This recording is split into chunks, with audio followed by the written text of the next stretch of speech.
Okay, so we're discussing the types of workers' compensation injuries that can arise while you're in the course of your employment in California.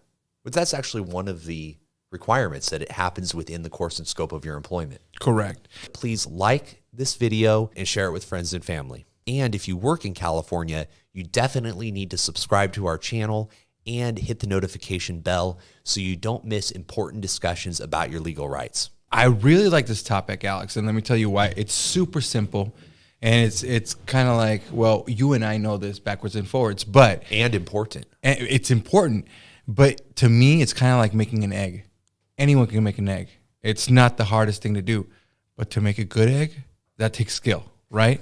So the topic is so simple, but it's extremely important that you know it correctly, because some people might be injured because of their job and they have no knowledge of it. They don't have the slightest clue that, hey, I've been injured at work. So they'll never receive benefits. They'll never receive medical treatment. They'll never receive help. It's very important that we share the knowledge that we're going to share today with our viewers. Like and subscribe. Our viewers are going to share it with their family members and friends. So people are going to have this knowledge, and now they're going to be better for it. I don't know how many times this happened to you, but I have a potential client come to me and say, I fell at work. And I tell them, okay, well, what hurts because you fell at work? Well, I fell on my knees, so both my knees hurt a little bit. Okay, well, how long have you been employed there? I've been there for 20 years. I've been cleaning hotel rooms for 20 years. Now, is there any other parts of your body that hurt? Well, my back hurts sometimes, or my shoulders and arms sometimes hurt. Well, what type of work do you do? I'm a housekeeper. Well, because of the job you're doing, your knees, probably because you're standing all day and you're kneeling and cleaning, your shoulders, your elbows, those have sustained injuries through work that you had no knowledge of. If I wouldn't have brought it up, then they wouldn't have said anything about it. They know that they fell and that's why their knees hurt.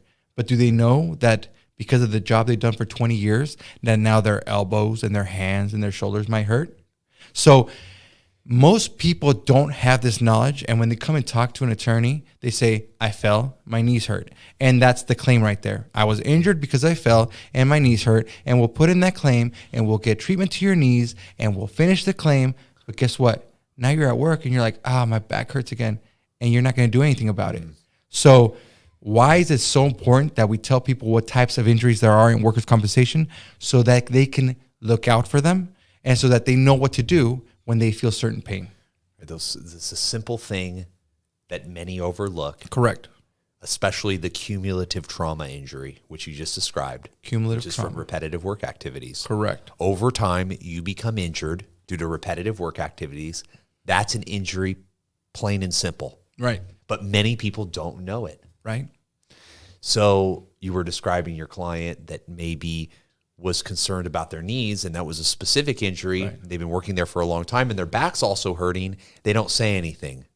They go through the whole claim. Right. Why didn't you say anything while you were claiming your knees? Yeah. Or maybe you didn't know you could claim the back.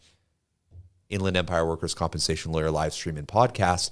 If you had been tuning in weekly and just catching a little bit here and there, you would have stumbled across this and you would have found out. Definitely. You have a potential injury claim. One of the things that you said was that injuries can happen in an unlimited, infinite number of ways. No matter how the injury occurs, if it's an injury, if you're hurt, and it happened in the course and scope of your employment, you're going to get the same benefits whether or not it was due to repetitive work activities. Correct. Or if it was a specific injury. So what you were describing before, the housekeeper who's injured their back from repetitively maybe putting the sheet, having to lift the mattress, and I've represented many housekeepers.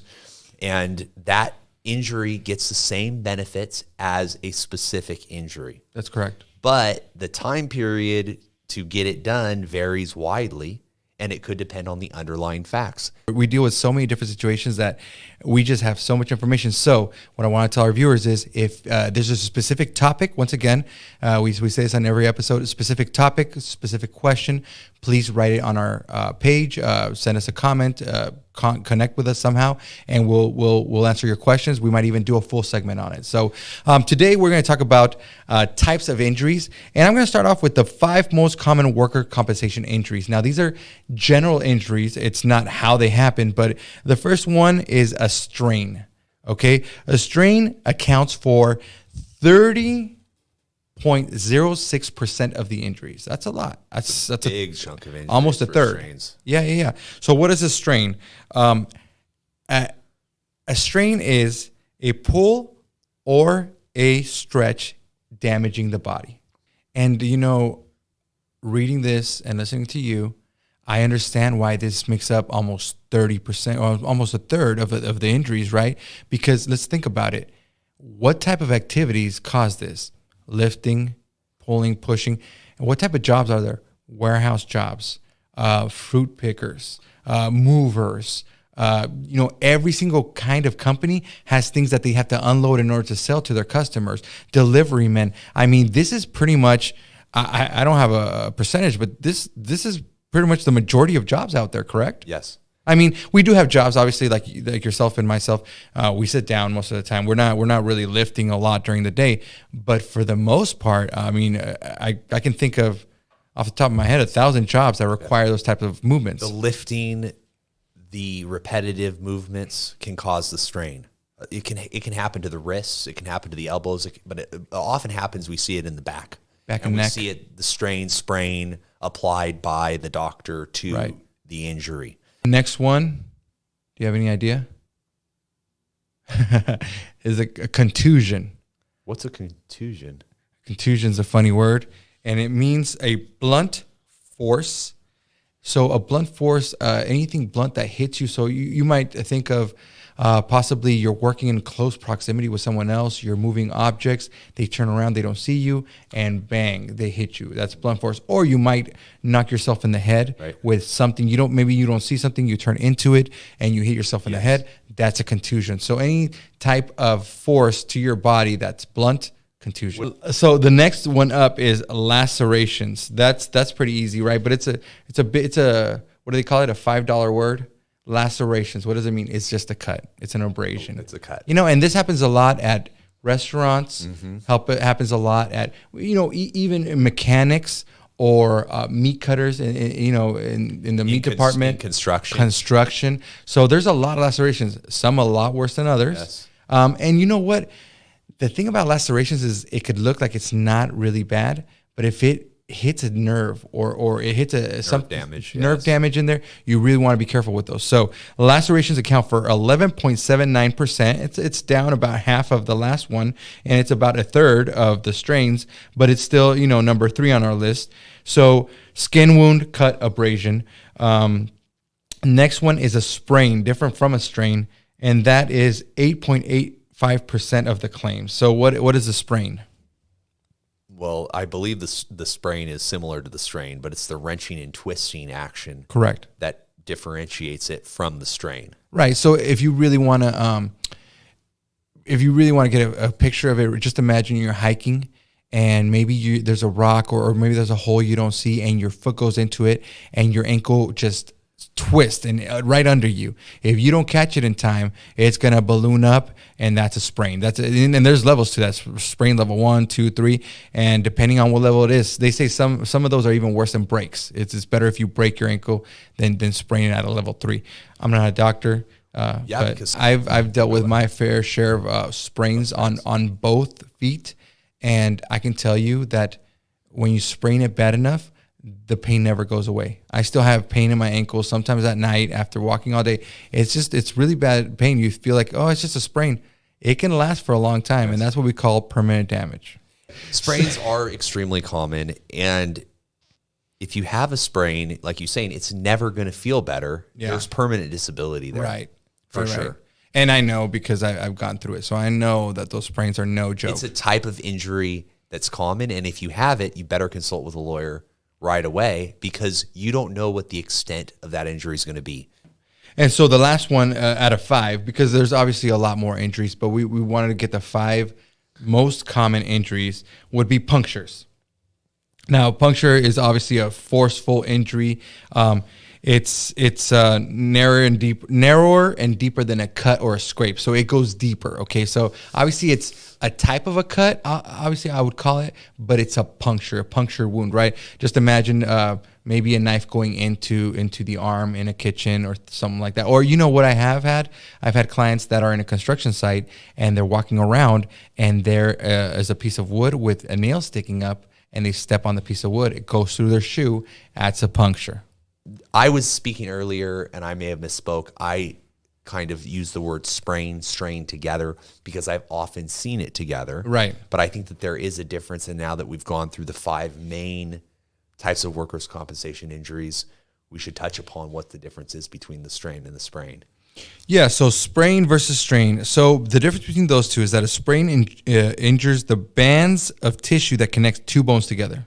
Okay, so a sprain, 2 bands of tissue that connects bones together, like your back, your muscles, and your muscles are injured. Okay, now a strain involves injury to a muscle or to the band of tissue that attach the muscle to the bone. So it's very technical, and the good news is that we're explaining this to you. You just need to realize that you could have a sprain or a strain. You don't know yet. You go to the doctor, you receive medical treatment. The doctor will decide through various tests, through x-rays, whether it's a sprain or a strain, and they will issue a report. That's correct. Correct. They might not know. The doctor might write both. I've seen it. Strains, sprains. I've seen it too. Strain. Yeah. And usually you might need more diagnostic testing or have more time go by to really know what's damaged in there. And the whole time you're off of work, and it doesn't matter if that injury happened from a specific incident or it happened over time, you get paid while you're off of work, while you're getting medical treatment to cure or relieve that condition, and permanent disability. Yes, sir. Permanent money for any injuries that you have that are basically never going to get better. Right. You've reached a point where you've received medical treatment and it's done as good as it can do for you. That's when you get some permanent impairment money. We're going to talk about 2 different types of injuries. One would be the specific injury, which a lot of these fall into, right? A strain, contusion, a tire hitting you in the head. That's specific injury because it happened on a specific day, at a specific time, at a specific location, with a specific object. So it's a specific injury. When you think of what is a specific injury, think, can I narrow it down to a certain event on a certain date? That's specific, okay? But there's also cumulative trauma, which we call CT, that happens over time. Now, this is the part of the injuries that I really want to touch on and I really want to explain well, because in my experience, a lot of the clients that we meet have no idea that these exist. They might think, hey, I'm just getting old. It has nothing to do with my job. And I have to go through my own insurance, or maybe I don't have insurance and I have to just deal with it. But the fact that the injured worker isn't quite sure means that they don't have knowledge of the injury, which means that the statute of limitations or the time period to assert the injury maybe hasn't begun yet. Right. So these types of injuries, these cumulative trauma, repetitive work activities, don't be concerned if you've had the pain for a while and you're just seeing our live stream, our podcast, and saying, hey, these guys are saying I might have an injury. Give us a call, 844-984-8414, or stop by between 3 and 4 p.m. every Sunday during our live stream where we have a live Q&A. Right. We can do a whole episode on cumulative traumas, right? The different ways that they arise. But for this episode, we'll do a quick overview of a cumulative trauma. The way I say it is, how long have you worked at that job? What are your duties? Would those job duties over time cause the pain in your elbow? I'll give you an example. And it's an example that people might not think about. A truck driver. Truck drivers, for the most part, as far as I've seen, they get into it pretty early and they do it for their whole life, right? So what injuries might a truck driver sustain? You know, one real common one is back problems from sitting down and driving 8 to 12 hours a day. I don't know what the limit is now, legal limit, but if you're sitting down that long of a period of time, you're gonna have some problems with your back. You're going to have some problems in your neck. Not only might you have problems with your back, You could have all types of internal problems as well. Heart disease, maybe from sitting down and leading a sedentary lifestyle. I mean, what do these guys do? They sit down, drive all day, and then they reach a destination. They sit down or lay down and go to sleep. So they pretty much don't do anything. That is their job. And because of their job, they could have sustained a lot of injuries. So just by sitting every single day, driving, you could sustain a repetitive work type injury that qualifies for workers' compensation. And let me ask you, Alex, can you have a cumulative trauma or a specific injury, or do you have to pick one? Oh, you definitely could have both, depending on what the doctor says. I mean, the doctor is ultimately going to decide whether or not what you were exposed to at work resulted in the injuries that you're claiming. And that's one of the differences between a cumulative trauma and a specific injury sometimes. So if someone falls and breaks their arm, we can all say, well, that fall at work caused the arm to break. And a judge can pretty much determine that without having to see a medical report. Right. But with a cumulative trauma injury, you need to have medical evidence that what you were doing at work led to the injury that you're complaining about. So you need that medical evidence. Right. And that creates a barrier for many employees, especially the employer who has the affirmative duty to get the employee medical treatment might not have it because the employee might not even know that they're injured. They might never go to the doctor and they are not establishing their injury. So you definitely need to call a lawyer. Yeah. And also what I was talking about is you might have a specific injury. Let's use the example we used before, a housekeeper that fell on her knees and now she injured both those knees. But because of the long-term employment with that company or being a housekeeper, she also has pain to her back, her shoulders, her hands. So now you have two claims, one for the knees, that's a specific injury, and now you can file a second claim at the same time for the cumulative trauma to the other body parts, correct? Yeah, and you don't want to miss out on that cumulative trauma or vice versa. Some people, they think, oh, I can only make one claim, right. Or maybe they're feeling their knees are so bad because you need knee replacement, but you're not really realizing, hey, I should claim my back. Right. It's less hurt. Maybe I don't even feel it so much. Yeah. Think about it when you're thinking about, think about all your body parts. Yeah. And, sometimes I do take a lot of times with my clients in the initial consultation because I want them to understand that your whole body is important. There might be different parts of your body that hurt more, but that doesn't make the other parts of the body less important. We're asking, what are the body parts that are giving you problems? We just want to know what body parts are giving you problems. We will file those. We will get you medical treatment for the body parts that hurt, whichever ones they might be. The doctor will decide how bad the injury or the damage is, right? The permanent disability. And what medical treatment's necessary. Correct. Yeah, and it's important to discuss when we're talking about work injuries that you could have an overcompensation injury to the other leg or the other arm. Yeah. Maybe they have an injured right shoulder. We're getting them medical treatment. They had surgery on the injured right shoulder, but now their left shoulder's hurting because, like you said, they're compensating, and it's a compensable consequence. That's an industry term, but what that means is that your left shoulder is now hurting. It's a consequence of your right shoulder injury. Now, it's very important that our viewers out there understand that if you do have an attorney, you've done the right thing, you're with the injury pros, you need to go ahead and let us know, hey, my left shoulder is now hurting. I know that we've already signed up. I know we're halfway through the claim. I've already received treatment to my right shoulder. I've already had surgery, but now my left shoulder is hurting. You have to voice your concerns. Yes. We need to get this information from you so that we can provide you with the correct help. Otherwise, if you don't tell us, we won't know. This is what happens. Maybe you're at the clinic and you've actually been treated okay. You're at the clinic, they're treating your shoulder, you've gotten a surgery, you don't have a lawyer, but now the other arm is hurting. You talk to the adjuster about it, or maybe you're concerned about bringing it up because you think there's no way the doctor dismisses it right away. You need to talk to a lawyer. You need to call the injury pros. You need to dial 844-984-8414 for a free consultation. Right. Or jump in to our Q&A every Sunday between 3 and 4 and figure out, hey, is this something that you guys can help me with? What should I do next? And I do want to point out, once again, sometimes we point out things often because we really want you to understand this.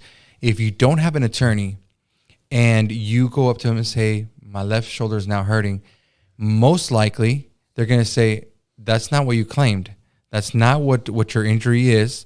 We don't know why your left shoulder is hurting, but that could be from anything else. And you should call us because we will get that second injury accepted. I mean, nothing's 100% guaranteed, but that is very, very common for another body part to start hurting. So definitely want to have an experienced and seasoned attorney on your side so they can get that body part accepted as well. But once again, we want to reiterate that we can't help you out unless you tell us. So if you, throughout the course of your claim with us, ever feel any other body part hurting, ask us about it. Definitely ask us about it. Shoot us a message, and we will definitely let you know whether we think we can get that one accepted or file an amended application to include it. If you have any questions on a specific injury, what those entail, whether you might have had one, or if you have questions on the cumulative trauma aspect of this, please like, subscribe, send us a message the best way you can. You can call us. That's 844-984-8414. 8414. Call us. We're ready to help at any time. Consultation is free, but more than anything, the information is free. You're going to receive a lot of information specific to your situation, specific to your claim. So we're here to help. Yes. I think that the topic is broad, but I think we shed some light on it at least. So thanks for joining us at the Inland Empire Workers' Compensation Lawyer live stream and podcast, where we discuss important topics in workers' compensation every weekend on Sundays between 3 and 4 p.m. We have our Q&A. We have our live stream. We're available 24/7, 844-984-8414. We're the Injury Pros. Thanks for joining us. Until next week, this is Alexander Napolin, your host, with my co-host, George Abuado. Thank you. We'll see you.